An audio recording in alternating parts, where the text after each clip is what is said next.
வடக்க நகர்த்துறீங்களோ அதில் திருவிளக்கு அப்படி தூக்கி ஒழிச்சு நகர்த்தி வச்சிருக்கோம். வடக்கு பக்கமா நகர்த்தி வச்சிருக்கோம்.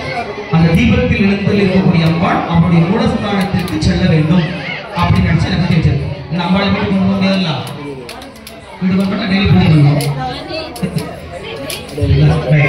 அந்த கொடுத்த உங்களுக்கு என்னென்ன கொடுத்துருக்காங்களோ எல்லாத்தையும் தாம்பாளத்தில் எடுத்து சொல்லணும்.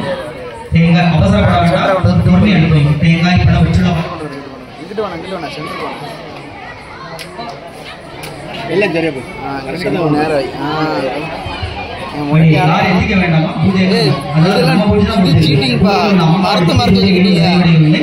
எல்லாம் பொறுமையா இருக்கு. அம்பாள் ஒரு மூணு முடிஞ்சு ஒரு பெரிய பூஜை பார்க்கணும்.